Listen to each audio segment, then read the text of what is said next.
Like good wine, most women mellow as they age. Those who don't can turn particularly sour.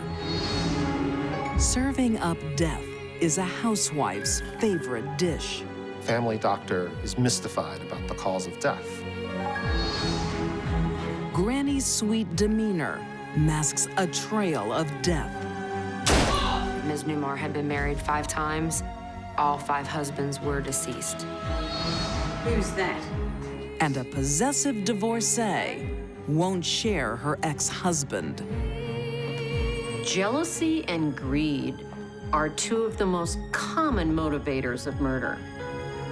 These deadly women are old enough to know better, but that doesn't stop them from becoming matriarchs of murder.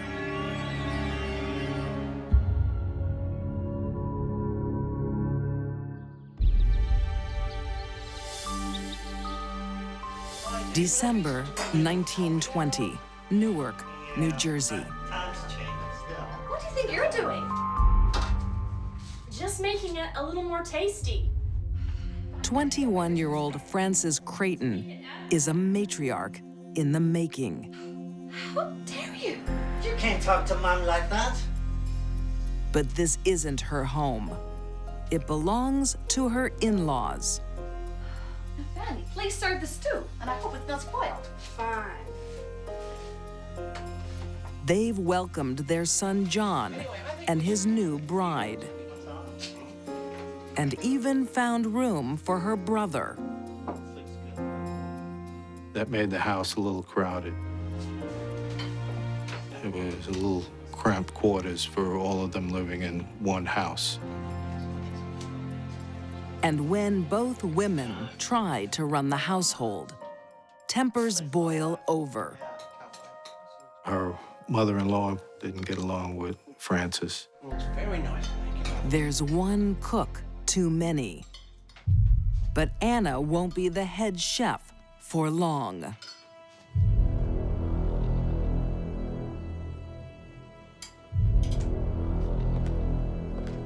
Frances's mother-in-law starts complaining of stomach pains and intestinal pains. Their disputes are forgotten.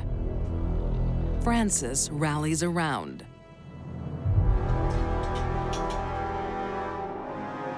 Frances gained the trust of people because she came across as caring and nurturing and wanted to take care of them.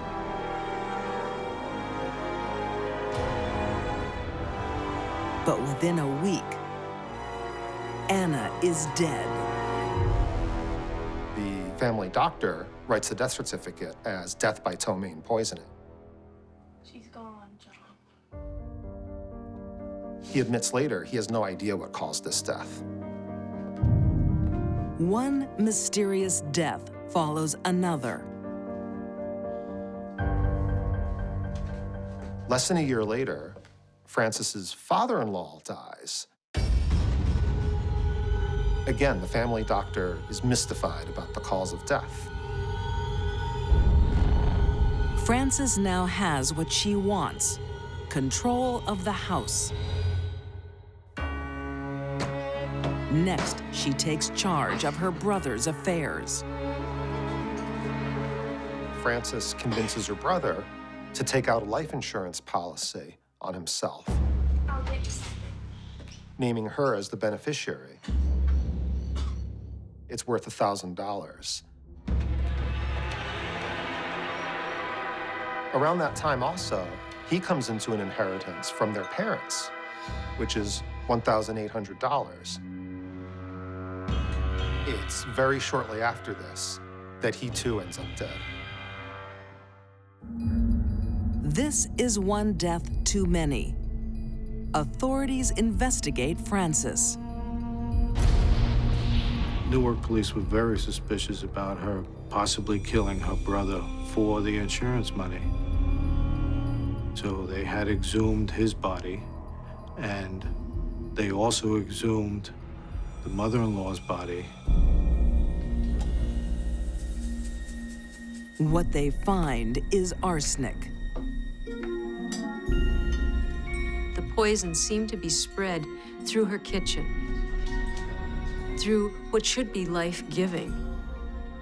It was her food that was killing the people around her.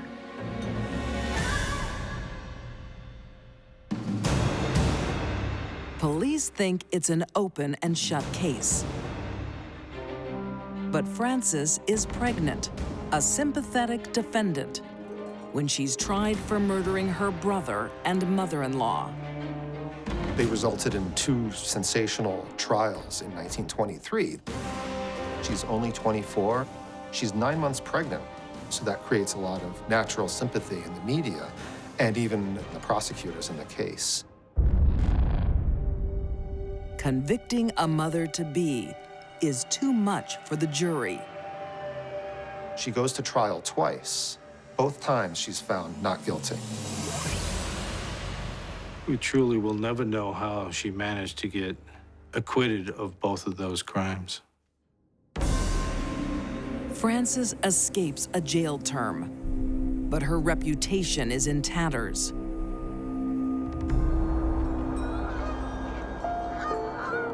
Her husband stands by her, and they move to Long Island, New York.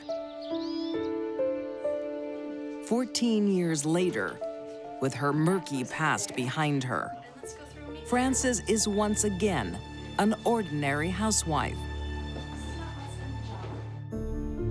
It's the Great Depression, and times are tough.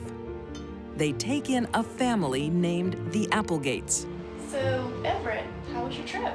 Oh, it was great. Everett, Ada, and their teenage daughter, Agnes. A roommate for Frances's daughter, Ruth, now 14. John says we can split expenses. Hope you enjoy it. We're very pleased to have you. Thank you. This is during the Great Depression, and an arrangement like that isn't unusual. Please call me Abby. The house is now packed to the rafters. The Creightons had 1 bedroom. The Applegates had 1 bedroom. And the children went upstairs to the attic where they stayed. Occupying the most space is Ada Applegate. Ada is 250, 280 pounds. Abby! Abby! She's confined to her bed basically all day. You were with one of your women, weren't you? Please don't start, Ada. She's not loved by anybody in the house. You were a worthless husband. As you keep telling me. Not by her husband, not by her daughter, Go back to your tarts! not by Frances. Everett turns to Frances for comfort.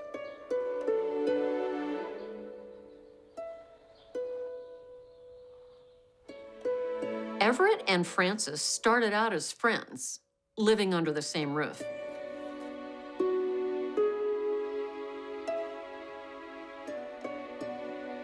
But they ended up much more than that. Oh, Abby, we shouldn't really.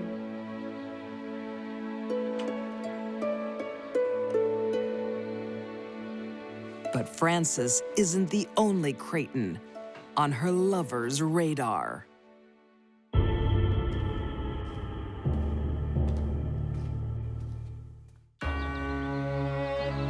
On Long Island, New York, Frances Creighton is a woman who expects to get her way.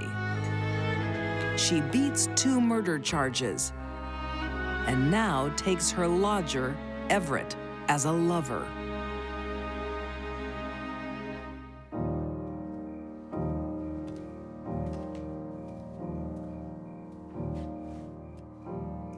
But Frances isn't the only female Everett has eyes for.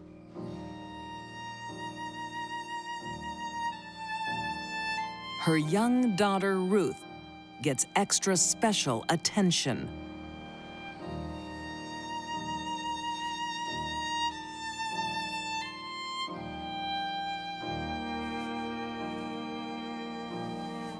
Everett always wants to be around Ruth, who is just 14 years old. Fondness is one thing. Sex with a minor, something else entirely.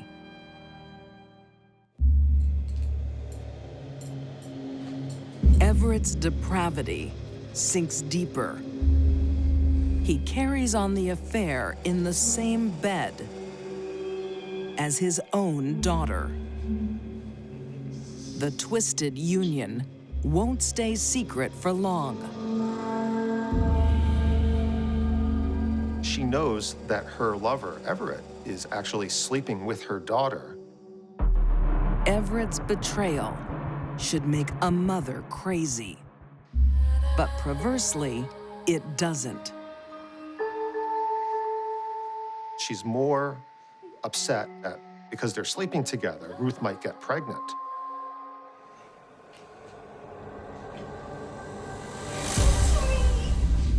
Everett now pushes his luck, shamelessly flaunting all in front of wife, Ada.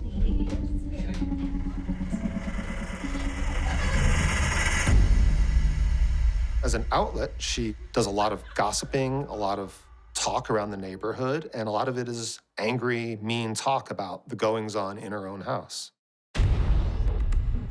Gossip about the affairs is bad enough. But Frances has a bigger worry. Ada knows another secret. She knows that Frances was once accused of these poison murders. And she's always saying, I'm going to tell the neighbors, I'm going to tell everyone about this. The only way to stop the information leaking out is to get rid of the person.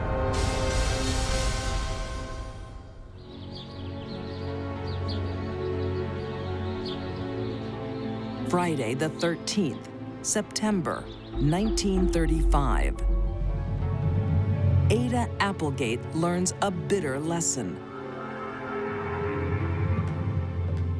When you challenge Frances Creighton, there are unsavory consequences.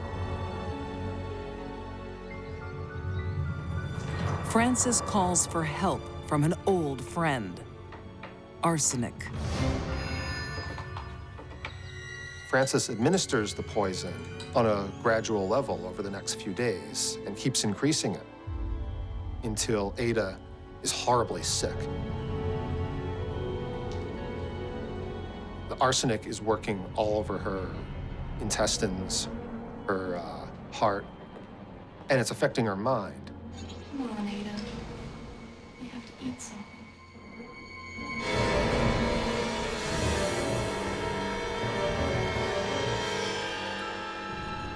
Arsenic is a horrible way to die. Terrible, terrible stomach pains, nausea, vomiting, seizures, ending in death. After 14 days of ingesting poison, Ada Applegate's horrific ordeal finally ends. The doctor is pretty mystified, just as the doctors were mystified about the deaths in Newark 11 years before.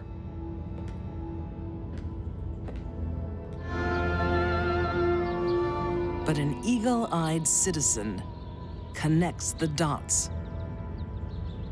The police aren't even involved in this until a neighbor sends them anonymously a package of newspaper clippings. Frances's past will be her undoing. She is arrested and stands trial for first-degree murder. It was the fourth murder that she was likely connected to, but it's the first one she's found guilty of. And for this one, she goes to the electric chair. Frances Creighton wants complete control. 4 victims discover no grievance is forgotten, no challenge unpunished. Frances's motive for killing Ada was basically to shut her up, to save face. When a bent and twisted woman wants the ultimate power over her family, it can lead to murder.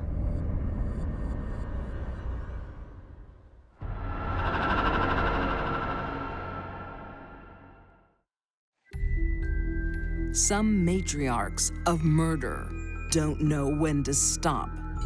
She probably would have gone on and on and on. Is that him? They think they can evade suspicion. The greed is something that can be tracked back through her life. Shopping again? But death always catches up. She actually thought she could get away with that.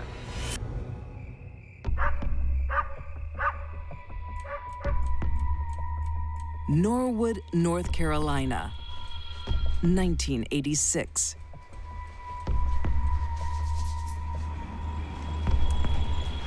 After 18 years, a marriage is in trouble.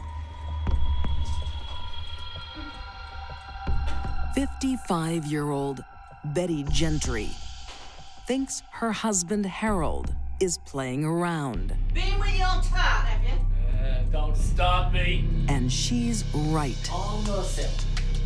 He strayed from the fold a few times, and because of that, Betty got pretty angry. Calm down. Don't you tell me to calm myself. Enough. No wife likes infidelity in a husband. Stop that. They had a bit of a disturbing relationship, You push me too far, I tell you. always arguing, and things didn't go really well. Harold's unhappy too. Betty's retail therapy is making them broke. How'd you pay for all that? Card. Betty did like money. Betty did like to be able to buy things. You gonna send us broke, B? It's my money, too. Going through money at a rapid rate made her feel good, and it became a habit. Then one weekend, in July 1986, the house goes quiet. Betty, you home yet? Betty has left without a word to anyone. Mr. Gentry did not know she had left for the weekend. Betty been by? Haven't seen her since yesterday morning. He was unaware of where she had gone or what she was doing. I'm a little worried. Crazy woman. She just disappeared.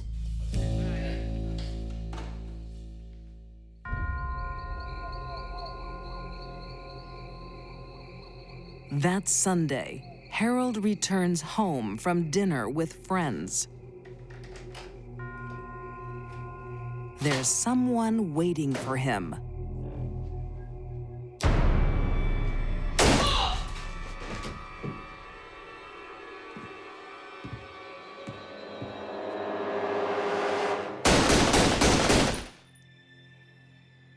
Mr. Gentry was shot multiple times. It was heinous and it should not have occurred. The killing appears to be a result of a robbery gone wrong. But there were some things that didn't add up. Nothing of real value seemed to be taken. And there were no signs of forced entry into the house. So someone had to give them access.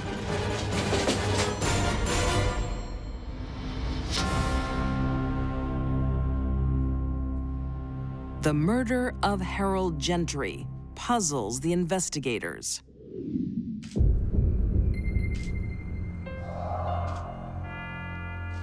Just stop here. I live here. When Betty returns home to the horrifying scene, Mrs. Gentry, Yes? I'm sorry to tell you, but your husband's been shot. Is that him? Yes, it is. the widow's reaction puzzles them even more. Betty was very calm and cool upon arriving at home to find out that her husband had been shot 6 times. I just put down my things. The police thought this was odd. Police see people really grieving, really hysterical. Betty didn't fit the mold.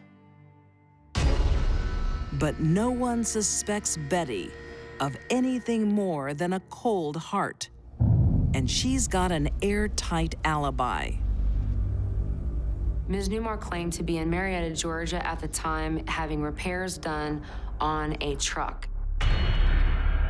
For 21 years, Harold's murder remains unsolved until the North Carolina police set up a cold case task force that includes forensic pathologist Dr. Laura Petler. Due to the persistence of the family, we were looking at this case to try to see if we could come to a resolution. The investigation reveals that Betty is a woman with a complicated past. I noticed and discovered that Ms. Newmar had been married 5 times and that all 5 husbands were deceased.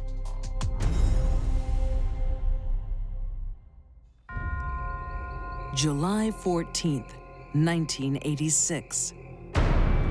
An unknown intruder shoots Harold Gentry, execution style, in his North Carolina home. The murder remains a mystery for 21 years. Police thought that Harold had died because he walked in on a robbery. And they couldn't find who pulled the trigger.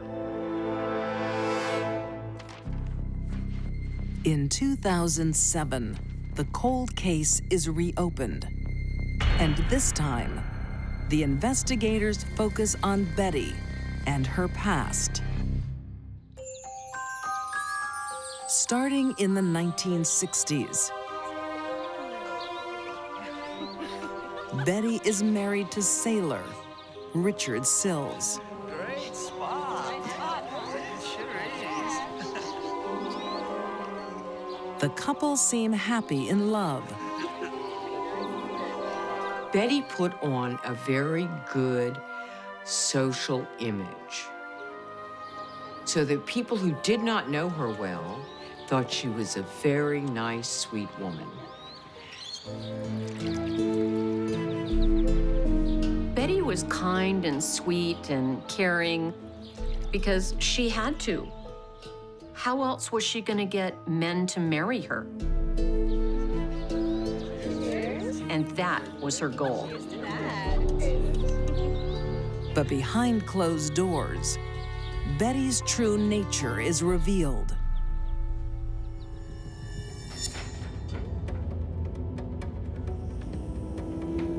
Shopping again? You're gonna send us broke! Oh, for goodness sakes, you're so cheap you'd have me dress in rags. She was a very nasty, manipulative woman who would walk on anybody to get what she wanted and would stop at nothing to get it. I've had enough. Go to bed! Not walk away from me. On April 18th, 1967, the arguing escalates.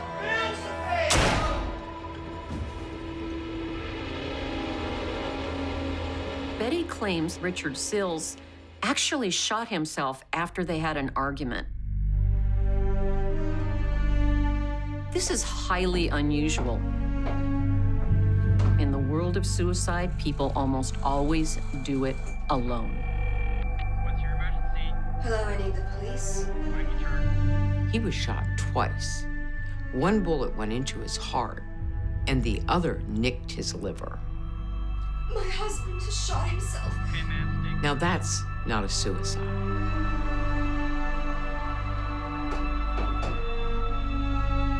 But Betty flies under the radar. There was never an autopsy, which is the whole problem with that case. Investigators dig deeper and find this is not Betty's first brush with death. I'm sorry, I have some bad news. Okay. We found the body of your husband, James. 12 years earlier, her second husband, James Flynn, comes to a peculiar end. James has a mysterious ending to his life. He was found frozen to death in his truck. The only thing we know about James for sure is that he was married to Betty, and now he's dead. In 2007, as the cold case team pieces together Betty's life, there will be one more suspicious death. Here, John. Betty's fifth husband, 79-year-old John Newmar. At the time that he married Betty, he had about $300,000 in savings.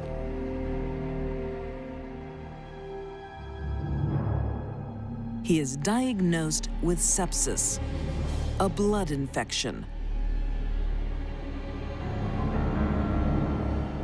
In October 2007, John loses his fight.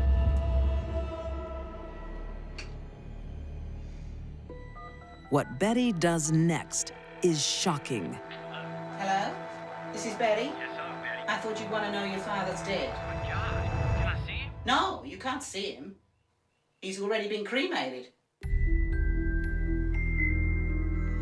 The children didn't even know he was gone till after Betty had had his body cremated.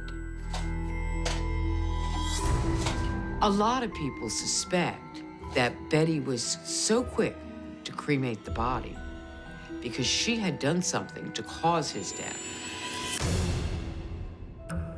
There's another shock. John's life savings are gone. By the time he died, the couple was $203,000 in debt, and all the money was gone. Nobody could figure out where it went. With John's body gone up in flames, the cold case team concentrates on the murder of Harold Gentry. Finally, they get a break. Law enforcement was led to believe that Betty had attempted to hire one or more people. Would you know anyone that might kill my husband? To kill Harold Gentry. Pardon? I want to kill my husband. You don't mean that. They find neighbors Betty tried to recruit to kill. Every word. I'm going to take this inside. I'll see you later, hey? Okay. Betty had become so grandiose about her ability to get away with murder, she actually approached other people to have them do it and thought she could get away with that. But she doesn't. In May 2008, Betty is finally arrested and charged with solicitation to commit murder. But before she stands trial, nature intervenes. Betty dies of cancer in June 2011. She takes to her grave the truth about what happened to James Flynn, Richard Sills, and John Newmar. The fact that Betty was considered a suspect in 3 of her husband's deaths tell me she very likely was a black widow. Marry for money, kill for more money. Somehow, Betty eludes suspicion all her life. No one pieced together her past. The most shocking thing to me about the entire situation is that nobody connected her histories from one state to the next state and one situation to the next situation in more than 50 years. Jealousy is an overpowering emotion. She was consumed with his meager holdings. Next, you'll be leaving everything to her and nothing to the boys. It has no borders or limits. She told her to be careful or she might get a knife. And age is no barrier. It's not something you really see very often.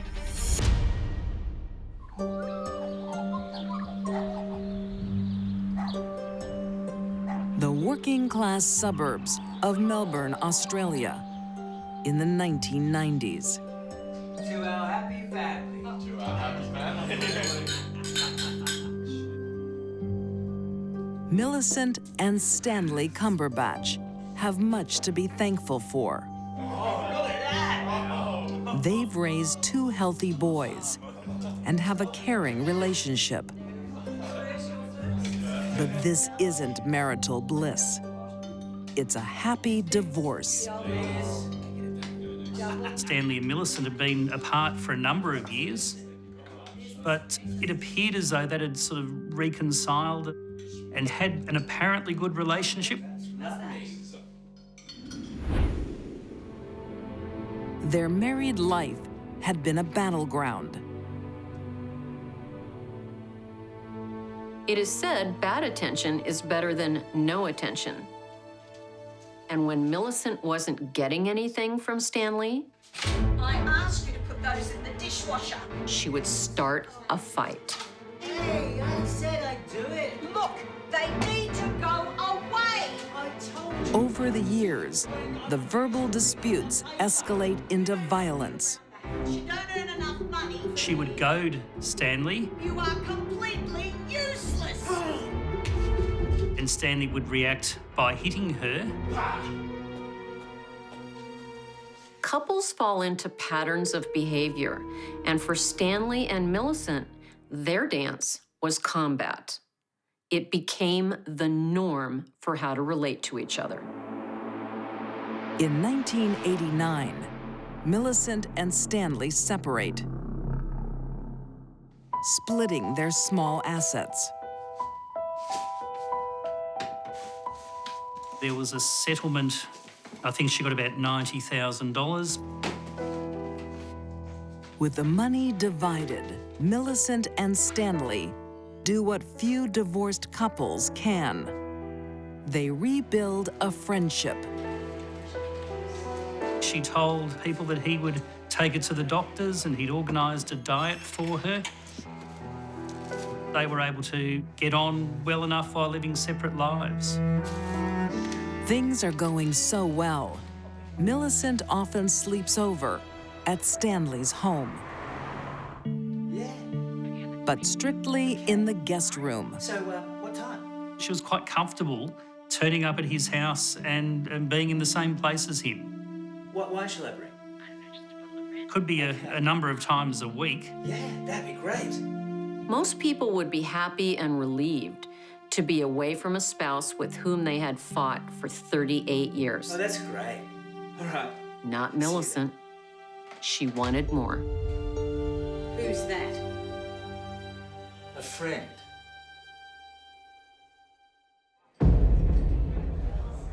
When Stanley finds new love in 1996, old hostilities resume. Hello, Stanley. And something new. I'm Stanley's wife. Ex-wife. Hello. Jealousy.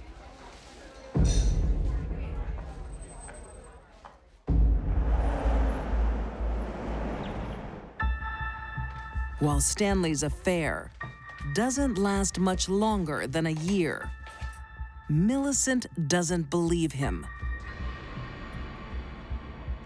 Millicent seemed to have thrived on the jealousy. She believed he still loved her, and she couldn't stand it. Millicent doesn't want Stanley, but she doesn't want anyone else to have him. Hello. This is Millicent, Stanley's ex-wife. Oh, what can I do for you, Millicent? Stay away from my ex-husband. I haven't spoken. There were signs Millicent was going to do something bad. And if you're not careful, you'll end up with a knife in your back. Certainly calling Stanley's ex-girlfriend and threatening to stab her in the back with a knife. Pretty strong signal. And yet, she was ignored. Can you believe it? He's still seeing that woman. Oh, you should have heard him. Oh, I'm worried he might leave us something. He lied to me. Millicent's working herself up into a frenzy. Well, he has upset me. I'm upset because he's probably going to cut me and the boys out of his will. She fears their sons will be shut out of what is rightfully theirs. You and your brother should get everything when I go. There was no evidence that he was going to leave it to the other woman. As far as we know, he was going to leave his estate to his family. She would talk about this often, almost to the point of obsession. Millicent became so obsessed, she took matters into her own hands. Millicent had to control everything. For Millicent, where there's a will, there's a way. Melbourne, Australia, September 2000. 72-year-old Millicent Cumberbatch has one thought on her mind. Next, you'll be leaving everything to her and nothing to the boys. Are she and her sons the beneficiaries of her ex-husband's will? But the only man who knows, Stanley Cumberbatch, has vanished. Hello, please. Millicent had called the police saying that she'd been round to the house. She couldn't get any response. Yes, I've been over. I've knocked on the door, but there's just no reply. Okay, we'll send someone over there as soon as we can. Thank you. I really appreciate it. Thank you for your call, ma'am.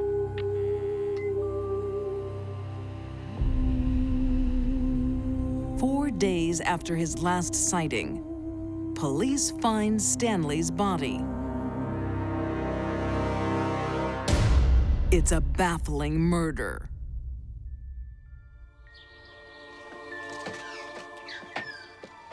There are few leads and no motive when police deliver the grim news. You hear about my husband? It might be best if we come inside. Let us come inside, Mrs. Cumberbatch. You need something. Millicent is more than happy to help the investigation. A lot of what the police had to rely on was from Millicent's account. She said she'd gone to his house twice, she'd knocked on the door, or knocked on windows, and when she couldn't get any response, had slept on a neighbour's veranda, thinking she might get him when he came home. But her story doesn't add up with the neighbors. They don't see her outside the house. They see her inside. It put the lie to her version of events. With her story shot down in flames, police move in.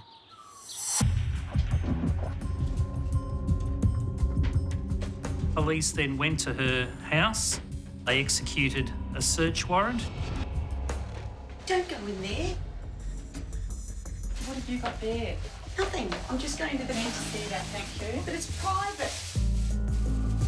They found his bank book, some documents, and I think in her handbag they found his original will.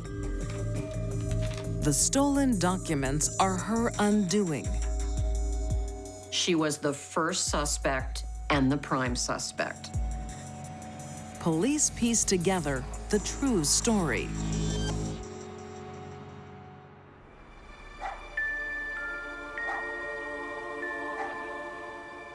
On the 5th of September, 2000, consumed by years of resentment. Millicent makes a surprise visit to the home of her ex.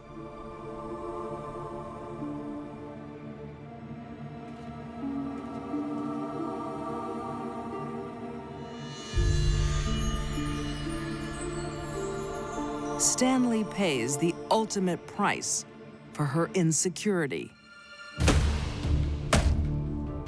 He was hit, I think it was 8 times in the head.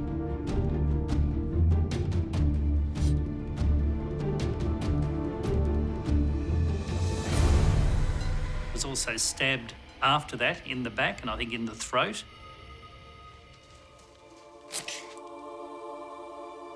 Rest in peace, Stanley. There are many ways to kill someone without touching them. But that wasn't good enough for Millicent. She beat her husband of 38 years to death.